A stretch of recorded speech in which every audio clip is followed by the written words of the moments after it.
Здравствуйте, ребята! Я рада вас приветствовать на сегодняшнем уроке. Мы с вами продолжаем работать по разделу «Отцы и дети. Диалог и конфликт поколений». И сегодняшняя наша тема «Спешите делать добрые дела» по творчеству Паустовского, по его произведению «Телеграмма». Сегодня на уроке мы будем определять слова, с помощью которых автор выражает эмоционально-оценочное отношение к героям и событиям. И будем участвовать в дискуссии, рассматривая проблему с разной точки зрения и предлагать разные пути решения. Сейчас я хочу вам раздать листы оценивания. Вы будете сами себя оценивать. В конце урока мы посмотрим, что же вы получите, какую оценку. Первое наше задание. Вам нужно подобрать слова с начальным сложным компонентом «теле». Пожалуйста. Это задание можете написать в тетрадке. Так, даю вам 2 минуты.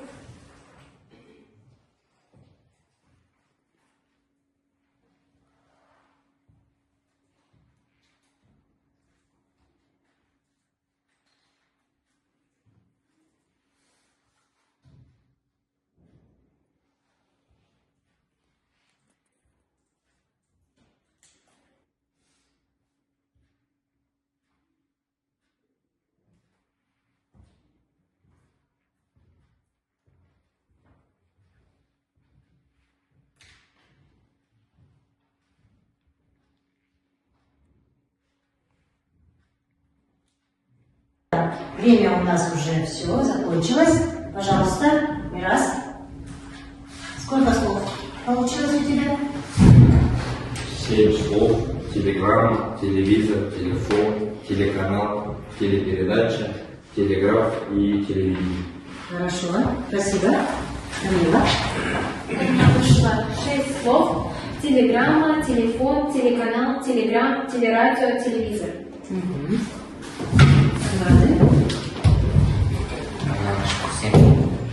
Телефон, телевизор, телеграмма, телеканал, телепередача, телескоп, телега. Хорошо, спасибо. Ребята, вы молодцы. Справились с этим заданием. Придумали слова с начальным сложным компонентом «теле». Что же это такое? Слово «телеграмма» означает, слово «теле» означает «далеко», «на расстоянии», а «грамма» – буква написания. Вместе получится «телеграмма», «далеко», «писать». Для начала я хочу, чтобы вы прослушали стихотворение. Трудно жить.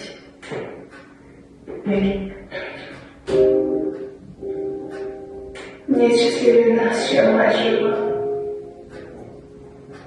Именем моих погибших братьев. Вдумайтесь, Марья Марисла.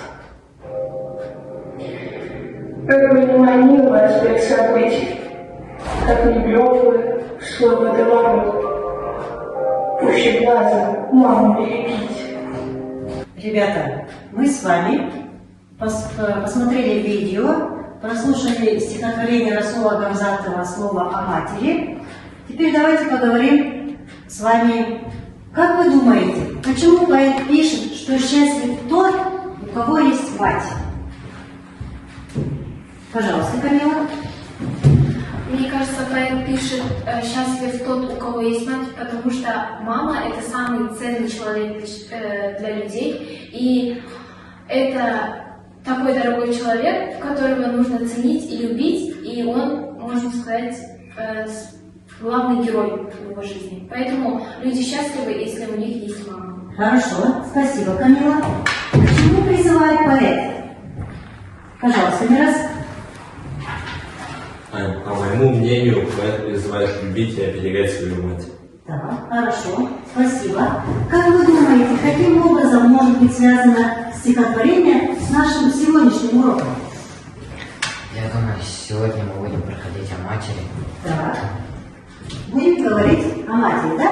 Хорошо, спасибо большое. Так, ребята, сейчас я вам раздам задание. Каждый работает индивидуально. Значит, первый учащийся нужно определить отношение автора к Катерине Петровне. Есть здесь вопросы. Пожалуйста, ответы должен написать сам. Так, следующее задание. Нужно определить виды художественных приемов и их роль в тексте. Пожалуйста, второе задание Камила. И третье задание. Определить отношение автора к Насте. Время у вас 3 минуты.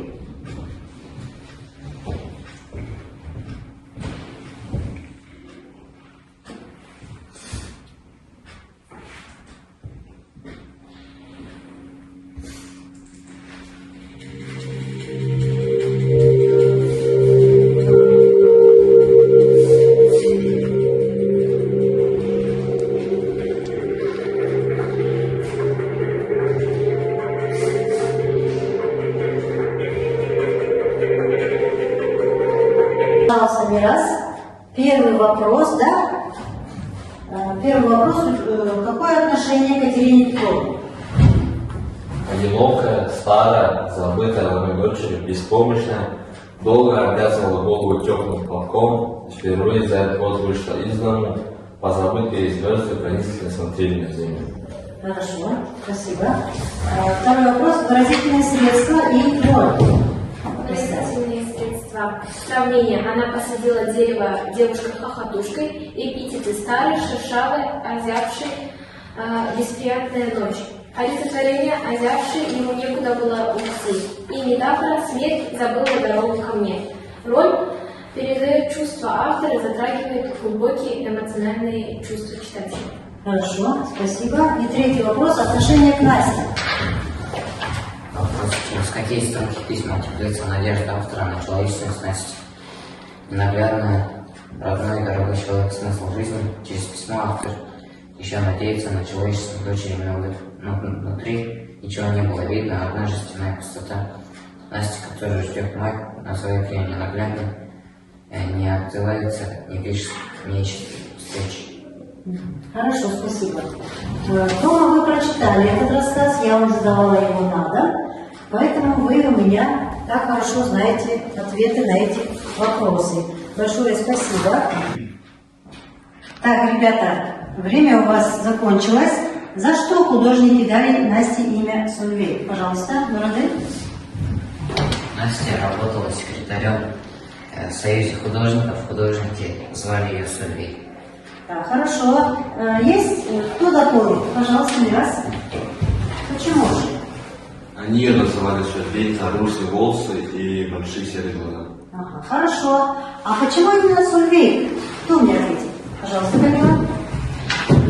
Потому что Сольвейк – это драма, героиня драмы писателя, норвежского писателя Бергунд. Так, хорошо. Спасибо большое. Так, ребята, следующее задание. В рассказе автор поднимает проблему одиночества пожилых людей и бессердечность молодежи, которая в суете быстротечной жизни забывает о близких людях. Предлагаю вам высказать свою позицию, выбрать стенку с надписью и предложить пути решения данной проблемы. Кто или что виноват? Молодежь, старшее поколение или время и глобализация? И можно ли решить эту проблему? Вот у нас, значит, 2 строя, 3 стены. Так, Мирас, тебе я даю время и глобализация. Пожалуйста. Так, Камила, у тебя молодежь пусть будет. И Нурадын, пожилые люди. Пожалуйста. Что же вы думаете по этому поводу? Можно ли решить данную проблему? Даю вам времени 2 минуты. Так, пожалуйста, время ваше подошло к концу. Слушаю, кто начнет? Пожалуйста, первая стена, молодежь, да? Мне кажется, в одиночестве старых людей виновата молодежь, потому что молодежь часто уезжает на работу, учиться и преследует только свои личные цели и забывает про своих родителей, перед которыми они в долгах. Поэтому старые люди остаются чаще всего одни. Хорошо, спасибо. Вторая стена, пожилые люди. Мне кажется, виноваты пожилые люди, потому что главное это воспитание. Если бы изначально воспитание было хорошим, они бы не оставили их одиноким и не были бессердечными. Так, спасибо за ответ. Мирас? По моему мнению, время и глобализация виноваты в этом, ведь из-за глобализации и урбанизации молодое поколение оставило своих предков для работы и учебы, переезжать в другие города и страны, оставляя своих предков. Хорошо, спасибо. Можно ли решить эту проблему? Как ее можно решить? Вы можете вместе дать ответ. Можно забрать к себе своих родителей. Так. Хорошо. Дополнение. Работать удаленно, работать из дома вместе с родственниками, родителями. Ну, не все могут работать удаленно. У кого-то работа должна быть. Молодцы, очень большие молодцы. Сегодня вы сделали очень много заданий. Я надеюсь, что вы отмечаете все это в листе оценивания. И сейчас мы подводим с вами итоги урока. Помните ли вы полностью текст? Все это мы сейчас с вами узнаем по викторине. Пожалуйста. Пожалуйста. Мирас, давай. Отец Катерины Петровны был художником. Кем был отец Катерины Петровны, да? Художником. Так, проверяем. Молодец, это правильный ответ. Следующий вопрос. Какую проблему раскрывает Паустовский в рассказе «Телеграмма»? Родителей и детей, войны и мира, добра и зла, поиска человеком своего места. Пожалуйста, Родителей и детей. Родителей и детей. Так, проверяем. Правильный ответ. Дальше. Кому Катерина Петровна пишет письмо в конце рассказа? Почтальону Василию, Насте, Тихону. Письмо она не пишет никому. Настя. Так, Насте. Проверяем. Правильный ответ.